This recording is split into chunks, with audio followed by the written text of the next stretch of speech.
Evening to you. Good evening. Good evening. Won't you share with a friend or two? Good evening. Good evening to you. You. Good evening. Good evening to you. You. Good evening. Good evening. Good evening to you. You. Good evening. Good evening to you. Good evening, and welcome. This is Daring Dialogues, and I'm your host tonight, Shantae Charles. I hope you're having a great and wonderful day. This is our Tuesday edition of Daring Dialogues, which is our Black Table Talk. So we are three places on tonight. We are live via YouTube stream at my channel Church Love 333, so you can view us there. We are live on Facebook on the Facebook page Black Table Talk, and we are also recording through our Anchor podcast, which is Daring Dialogues. So you can find us at either one of these places on tonight.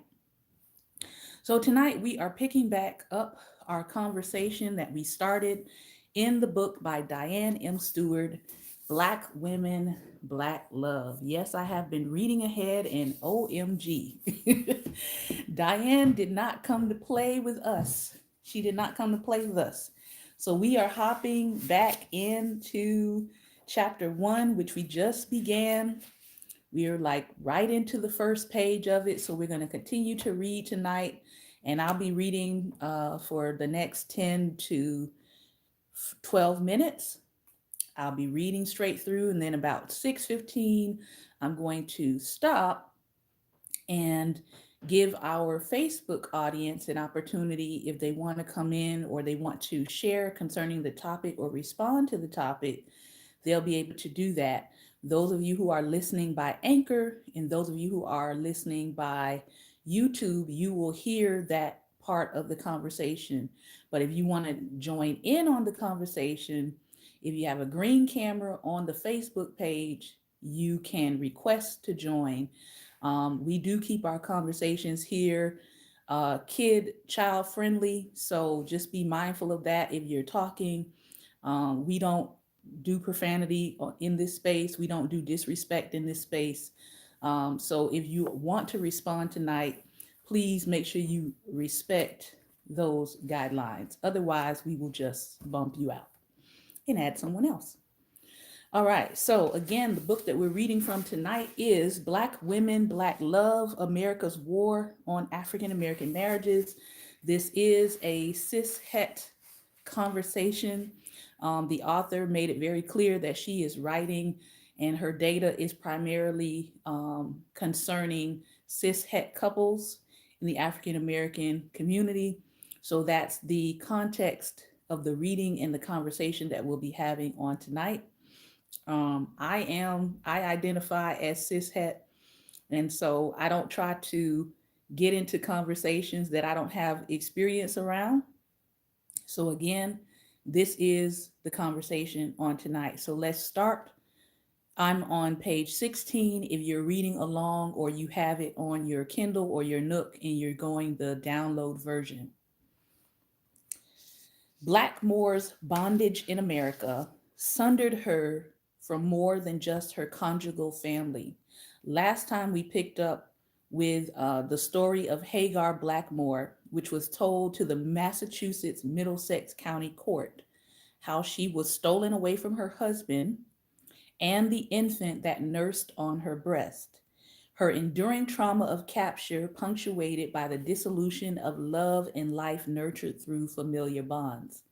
Blackmore's bondage in America sundered her from more than just her conjugal family. Captivity permanently ruptured her ties to a robust kin group, the source of her social wealth and personal meaning. Marriage would have been the social glue holding together Blackmore's family and clan. Whether polygynous, polyandrous, or monogamous, marriage in Africa was a rite of passage that regulated social life and the care of children and elders. So when you hear people say things like marriage is just a Western tradition or a Western culture, that is actually not true. She testifies before the courts in 1669 that she was already married. She was already a part of a family unit and she was snatched away from both her husband and her children. Okay, gonna keep going. It prescribed rules for inheritance and was the structure through which one's lineage and clan proliferated. The geography of African marriage was vast during Blackmore's time as it is today. However, owing to shared cultural orientations across diverse regions of the continent, we can safely assume that Blackmore had many fathers, mothers, and senior and junior siblings, but probably no cousins.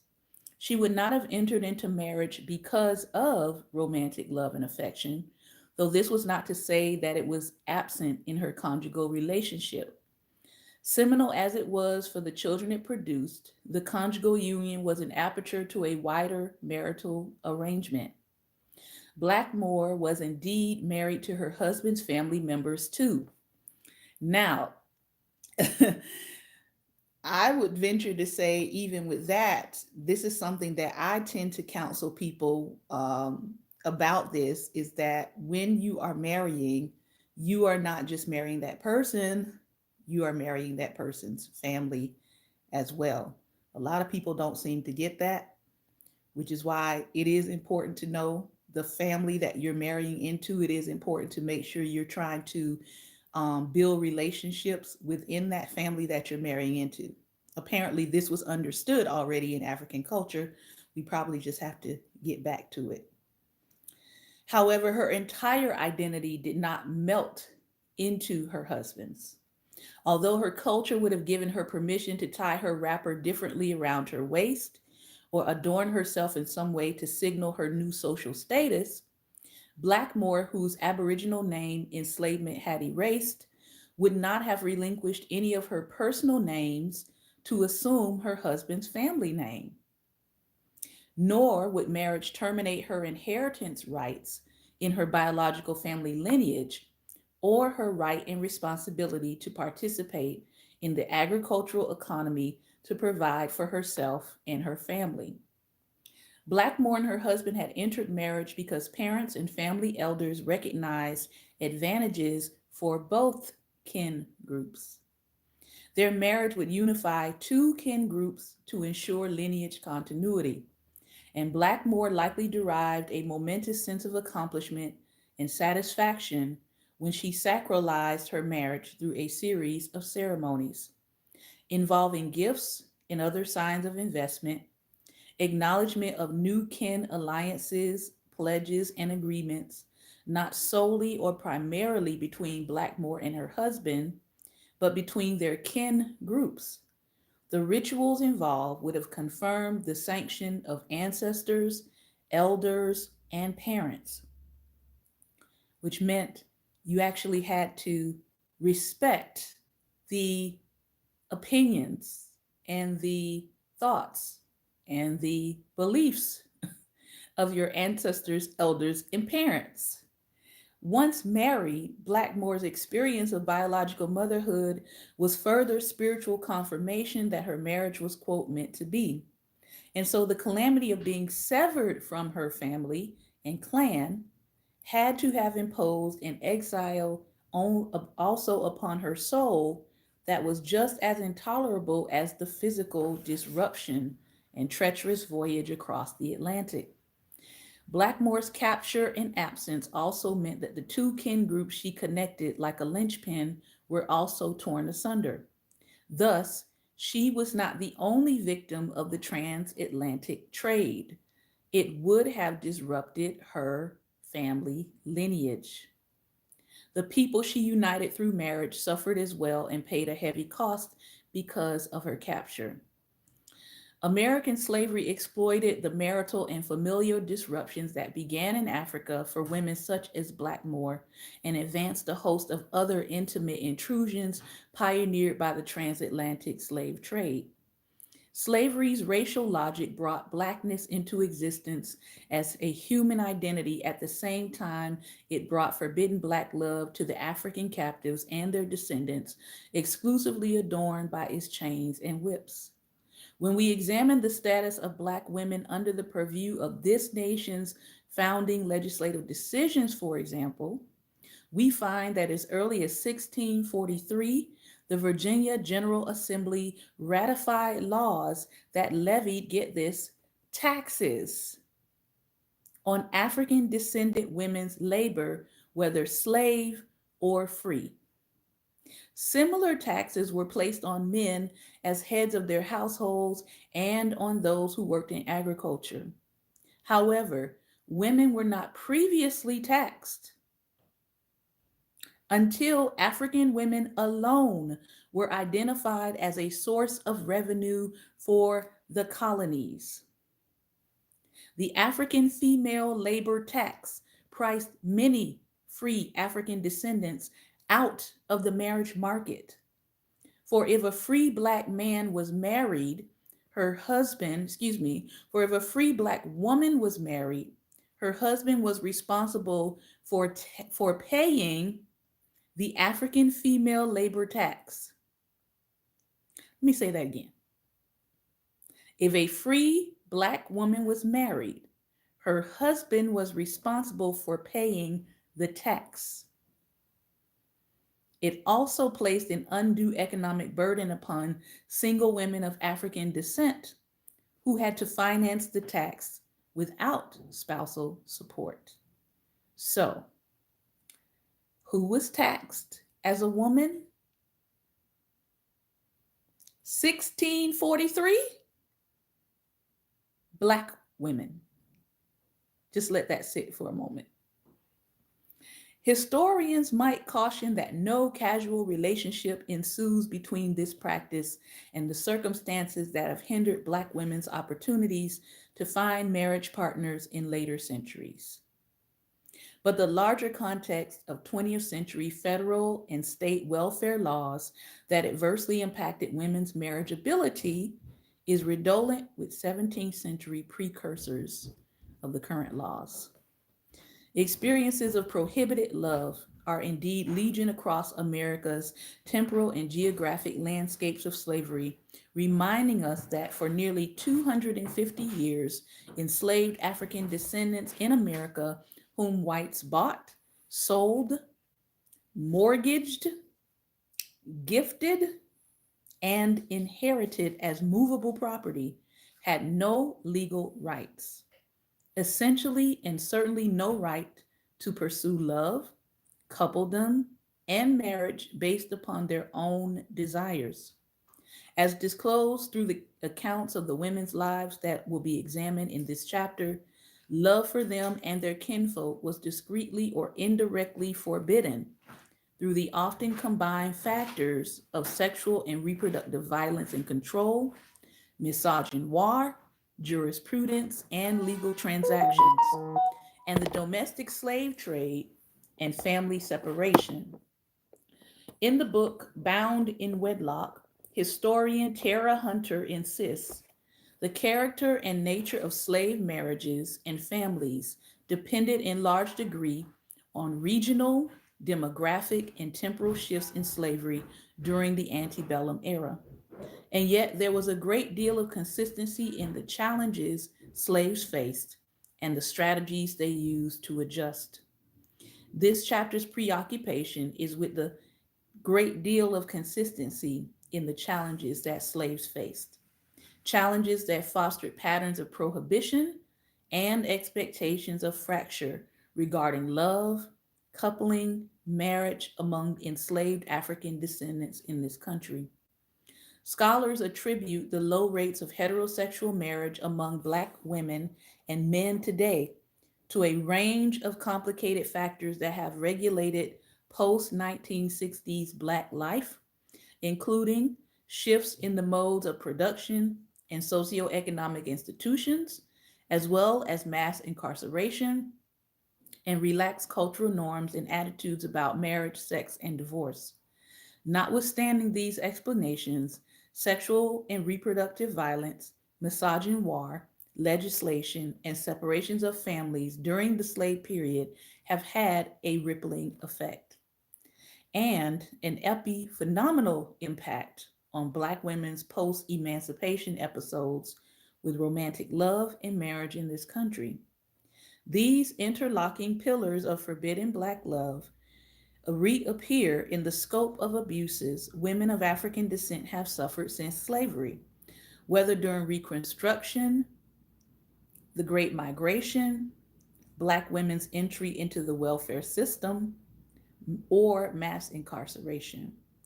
To understand fully their reappearance and the historical consciousness many Black women today have regarding the circumstances provoking their romantic dilemmas, it is essential to begin our narrative in slavery. Across 2.5 centuries in America, the psychic and emotional trauma married bondspersons endured at the hands of slaveholders and their surrogates was incalculable. What went through the mind of a bondman who had to leave his wife and marriage bed when the slave master or the overseer showed up at night? How did married bondspersons manage the threat of domestic slave trade when one spouse was sold separately from the other? If granted the privilege of remaining together or in the same vicinity, what did enslaved parents do when the master or his sons began violating their prepubescent daughters? The narratives in this chapter explore these questions, illustrating the incompatibility between the sovereignty of slavery and the sovereignty of marriage. Laws and customs designed to uphold and protect slavery trivialized, punished, and forbade Black love and marriage, making it actually hazardous and impossible for couples in abroad marriages to spend quality time together. Slavery's culture of forbidden Black love likewise deprived individuals of selecting their marriage partners and their wedding rituals. The authority of slave owners nullified the authority of the enslaved to protect their spouses and children from the clutches of the domestic slave trade and from sexual, physical, and mental abuse. Even the physical labor enslaved women and girls performed left them vulnerable to sexual advances of any white person with access to their bodies. There was nowhere to hide, practically no way to escape the white gaze, the white sexual organ, and white America's stratification of beauty by phenotype. Categorically, slavery's scale of sexual valuation made Black girls and women of all phenotypes prey in the eyes of their owners. However, whites' preferential treatment of mixed race persons created a color caste system within a system that ensured across the centuries and remains influential in today's Black marriage market. So, yes, there was a slave caste, but there was also a color caste within the slave caste. Only by sifting through interviews, letters, poetry, legal documents, and court records of the slave period can we behold the tangled roots of forbidden Black love that nourish these and other conditions of American slavery. The nature and structure of this nation's practice of bondage left Black captives with virtually no weapons to defend themselves against this war on love and marriage. And each story to follow illustrates this predicament acutely, penetratingly, horrifyingly, to say the least. So, we are going to give a caution here as we go a little bit further that um, there may be some content in here that may be triggering, that may include intimate assault. So if you have triggers around that, this is your warning to dismiss yourself. All right. The singular message gleaned from the initial 250-year period of Black involuntary presence in this country is that slavery constituted the first battlefield in America's war on African American marriage, making marriage unstable and unworkable for millions of African descendants. This fact must be tempered, however, by testaments of bondspersons' inscrutable capacity to make a way out of no way. In the thick of their daily battle for love, not all vanquished by slavery and succumbed to the forces bent on destroying their bonds of affection. The ensuing accounts of Black love and marriage also feature enslaved persons' aggressive and effective resistance to slavery's encroachment upon their desire for romantic relationship and marital union. Undeniably, a good number accommodated the spoken and unspoken rules of forbidden Black love, but some actually fled to the North to pursue Black love. Some chose enslavement over freedom to preserve Black love. Others actually sacrificed their lives for Black love. And some, like Margaret Garner, killed in the name of Black love. At this point, the content is going to get a little dicey. So I'm going to start Margaret's story. I don't know how far I'm going to get, but we'll start her story and then we'll come back next week and complete it. Killing them at once rather than by piecemeal, Margaret's story. Margaret initially began her northward quest not to kill, but to pursue unfettered Black love, self-love, love of her husband, Robert Simon Jr., of her family, and of course, of freedom. On January 27, 1856, after fleeing bondage in northern Kentucky, the Gardners, their 4 children, Robert's parents, Simon Jr. and Mary, and 9 friends from neighboring farms traversed a frozen Ohio River and separated into smaller units. The 3 generations of the Garner family remained together and sought refuge in the home of Margaret's uncle, Joe Kite. Within hours, their hopes of securing freedom farther north were thwarted as slave catchers and U.S. Marshals hunted them down and surrounded the house with reinforcements. Robert, however, not only had left Kentucky with his master's horses, but also had taken his gun and used it in the showdown with authorities. Defending his family's liberty, Robert discharged his weapon and wounded one or more of his opponents, while his pregnant wife killed their 2-year-old daughter and injured their other children as she attempted to kill them and herself. At this critical crossroads, Margaret was forced to choose between surrendering her children to a world of unending horrors or fleeing from it eternally. Although outnumbered and overpowered by their oppressors, Margaret achieved a measure of victory in sparing at least one of her children from returning to slavery's stronghold. Margaret's Black maternal actions can be understood only through the prism of slave life. One contemporary newspaper reported that Margaret and the others complained of cruel treatment on the part of their master, and alleged that as the cause of their attempted escape. Margaret certainly had revealing scars to this effect. "White man struck me," was all she said in response to inquiries about what had to have been flesh wounds that left a glaring imprint on her left cheek and temple.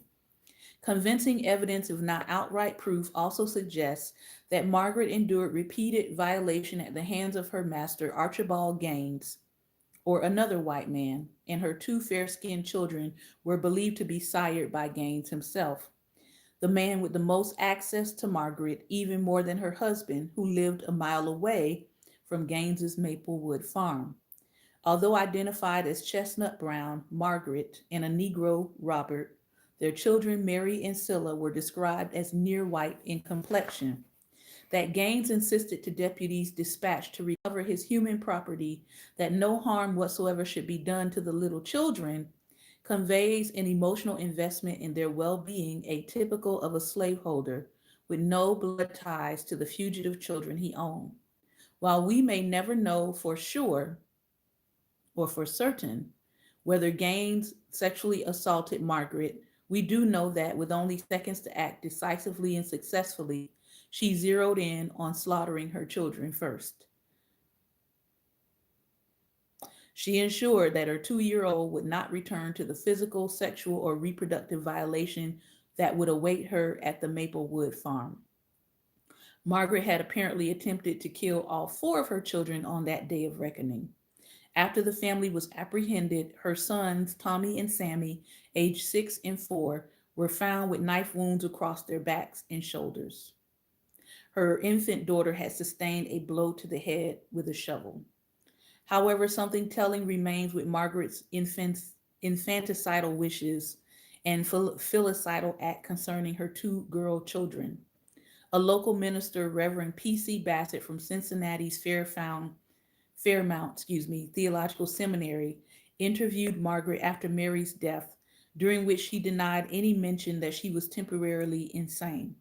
She said, "I was as cool as I am now, and would much rather kill them at once and thus end their sufferings than have them taken back to slavery and murdered by piecemeal." According to Bassett, she then told the story of her wrongs.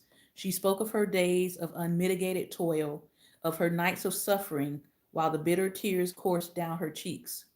Another curious detail about Margaret's daughters might help answer the question of how she suffered under cover of night. Her two near white children and the baby she was carrying at the time of her recapture were conceived during the exact periods when Gaines's wife Elizabeth was pregnant and unable to engage in sexual relation with her husband without endangering her and her unborn baby's health. In the aftermath of the family's recapture, Margaret's remaining daughter, 9-month old Scylla, would drown during a boat accident while en route to New Orleans. Her master, Archibald Gaines, had shipped the entire family south to avoid having to return Margaret to Ohio to stand trial for the murder and likely secure a more sanguine future with the backing of local abolitionists than what he had in store for her on his Maplewood farm. Scylla had been seated on her mother's lap when their steamboat collided with another vessel, and as mother and child rushed overboard, Margaret's hands were actually in cuffs, preventing her from preserving her own life or that of the child. When pulled from the water, still in handcuffs, Margaret exhibited no other feeling than joy.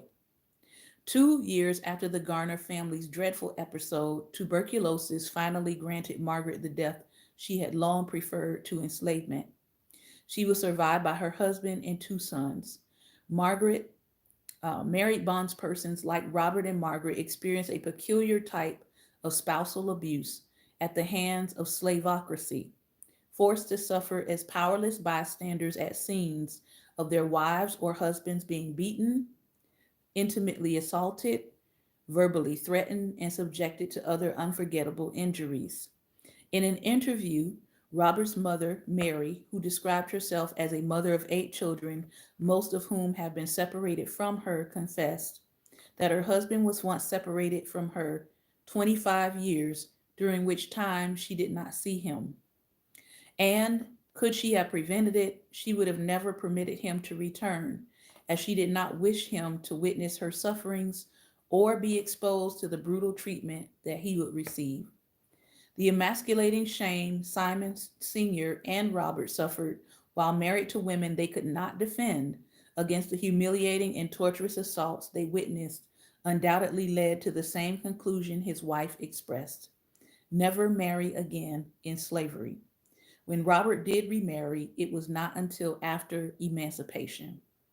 Birthed by the kind of psychic pain in her mother in law described, Margaret Garner's 1858 circumspective caution regarding slave marriage is a portal to America's story of forbidden Black love. Slavery tortured and killed it, compelling women such as Margaret to be willing to kill their own kin in the very name of Black love.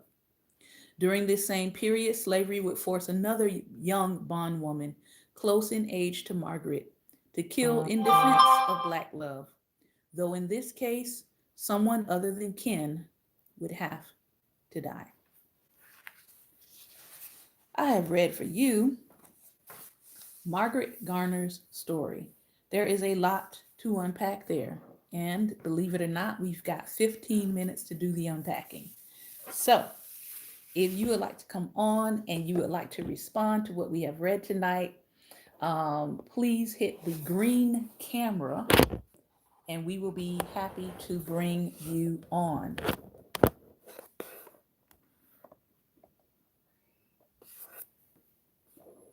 All right. I think I have Lady Barbara coming in. Hello. Good evening. Good evening. Good evening. Oh, this is just so much. When I look at this now, right now, I look at this and it takes me, as I was reading ahead like you were in this book, it took me to the fact of so many black women are missing in this nation. And no, at an alarming rate, and no emphasis of, interest of finding them. This book takes me back to slavery. In that time, you had no right to your body. They were able to do whatever, and so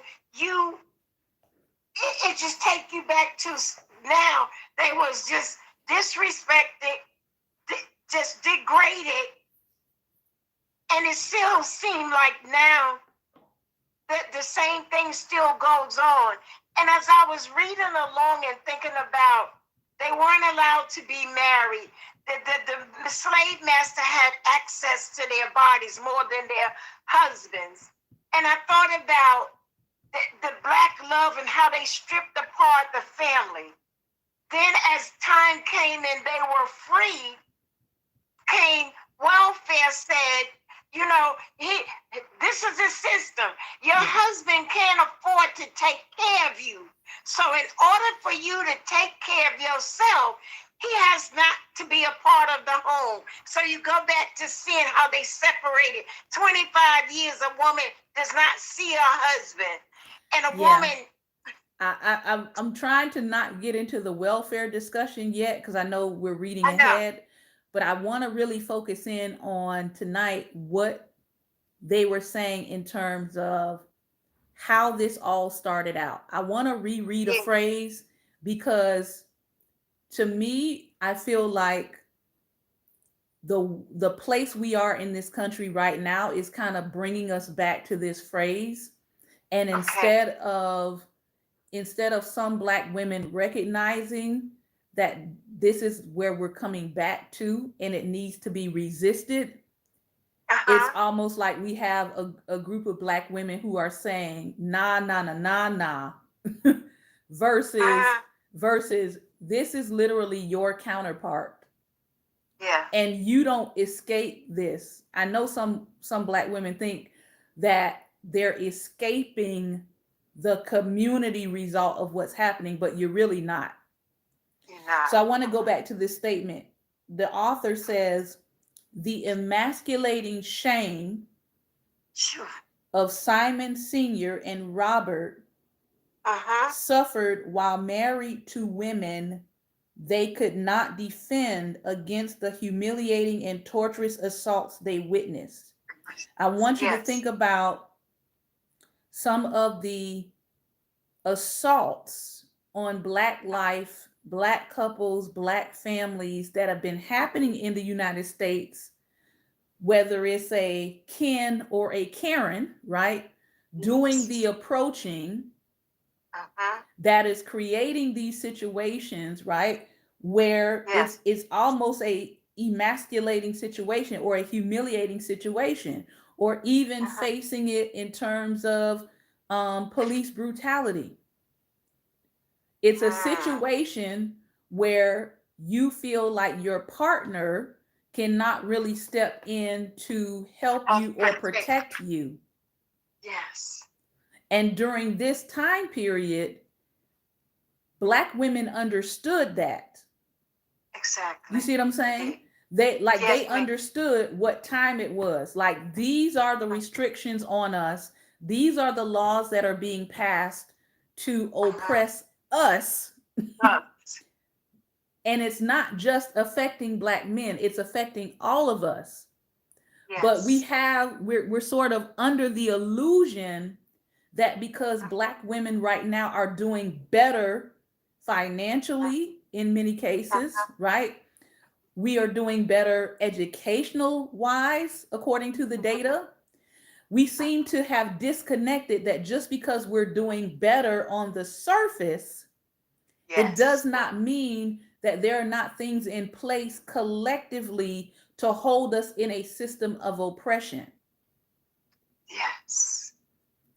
And Yes. so back then, they didn't have any illusions that they were doing better than their counterparts. They understood that this is a war against us. A war against you is Mm-hmm. also a war against me. But now we Exactly. have a group of women in this age, in this day, that is simply saying, oh, well, that's just what's happening to Black men, and we don't have to worry about that Mm. because we're doing so much better. We can escape Yeah. our this system of oppression that we feel like is only targeting Black men by going outside of our culture, right? Or marrying out, as they say. Uh, But the yeah. reality is, um, you can try to untie yourself from the But that. cultural implication, but the reality is it's going to come back around to this is not just a Black man issue in this country. Nah. And that is so true because even in all of that, you have to look. It's Apostle said something so powerful on Sunday teaching, that colony thing and colonization. And then this goes back and tell you that the African woman descended, they did not start charging taxes until the Black woman. So you got to think, we have been a part. We can't, like you said, we can't disassociate ourselves no matter how high this ladder you climb, because there is a place where you will not, they don't value you, your worth, how much you're worth, and all of those things.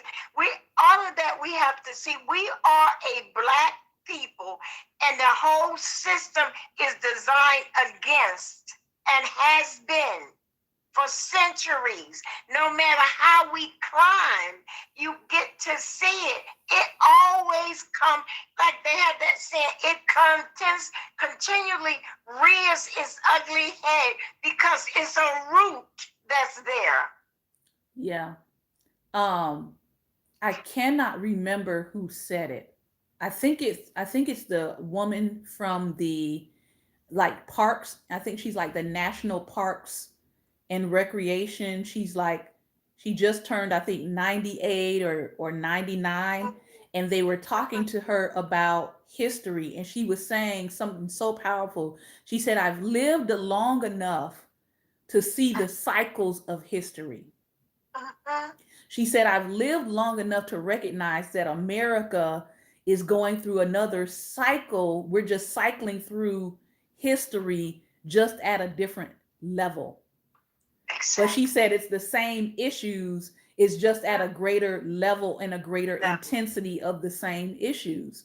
And when I think about it that way, I see the question down here: when did the divisions with that thought process begin? Um, I'm not quite sure. I can't really pinpoint when that division began, but I do know that it is here and it is Yes. something that has to be addressed. Um, Yeah. I find it happening in what is called the woman sphere, just like there's a manosphere. There's a whole sect of Black men who have decided that Black women are evil. They're the Uh-huh. cause of all of humanity's problems, and they should be done away with. There's actually a group of men Yeah. that believe that. There's also on the other side of that a group of women who feel the same way about Black men, that just Yeah. Black men are the problem, they should be done away with. And if there were no Black men, then we would be better off. And we know Ooh, that both of those statements are just actually not true. They're just they're not. not. um but both sides of that thought Mm. process is growing here in the United States. But that's to divide and conquer and to So keep that I don't know who separation. brought it over here. Mm-hmm. But as a descendant of the enslaved, I'm here Yeah. to say both sides of that needs to It's be wrong. dealt with, because both sides of that is an illusionary lie. And then you gotta, and so that goes back to the part, where did this begin? I think every black woman and man should read this, get this book and read it and see where it all started. Because you hear people black, one thing she said in this book as we were reading, in Africa before they were brought over here, there was a ritual for getting married and marrying and coming together as a group. You build this unity of a family connection, and everybody was involved. But then you look at, they came over here. This woman came, she had a husband. They Yeah. snatched her away from her husband, brought her over here, sold her around. And so that's the part that I don't think that we see, where they say, oh, they were gifting human bodies, mortgaging human bodies. Right. So, And so if anybody if anybody should be getting a tax refund first, if there should be a tax refund just for black women. exactly. Because Because according to they the said, history, yeah, they didn't yeah. start taxing Until until black us. women in the colonies, the revenue that they found out that they could get from a black woman. Oh, so much to unpack. So much to It's a unpack. lot. It's, Listen. when you read this book, your heart aches too, Yeah. because you think about what your ancestors went through, the emasculating of our black men, and yet that continues. And when are we gonna wake up? It's an awakening that have to take place for black people, for us, not to Yeah. say, oh, I'm gonna distance myself from this, y'all, because you know that part where they have people, white people, Lord help me, where people want to say, you different. You're not like the rest. That's not a compliment. Yeah. I just want to pause real quick and put up the book again. The book is Yeah. called Black Women, Black Love by Diane M. Stewart. Subtitle America's War on African American Marriage. This is data based, it's research driven. I Yeah. believe she is a professor at I think it's Emory, is Emory it? University. So it's a well researched work, Yeah. and we believe in research over here. We believe in science. We believe in data, along Yes. with historical truth. So Yeah. again, I encourage people to get this work. She's talking about the origins of the fallout of what we're seeing right now. There is Mhm. an agenda to move black men away from black women and move black women away from black men. We're just here to say, here's the information so you can make some informed decisions and informed choices, and not just run off of what's happening culturally or what is being put out through media and images and stereotypes, right? Yes. We want to make sure that we're not just leading our lives through images that are being presented to us, but that we have a historical and cultural understanding of where we've come and where we're headed. So I'm going to have to end, unfortunately, now, but we will be back on next week. We'll continue this topic. We're still in chapter 1. So if you want to download the book, you want to go out and get the book for yourself and start reading chapter 1 so you can catch up with us in the conversation. This has been another episode of Daring Dialogues, and I'm your host tonight, Shantae Charles. I thank you for this time and this opportunity of sharing. Again, please feel free to leave your comments. And yes, we are here weekly, Tuesdays, 6 p.m. Eastern Standard Time is our space here on Black Table Talk. We do have the show Monday through Friday, so all other days of the week, we are actually on our IG channel, which is Daring Dialogues. where we discuss a host of other topics.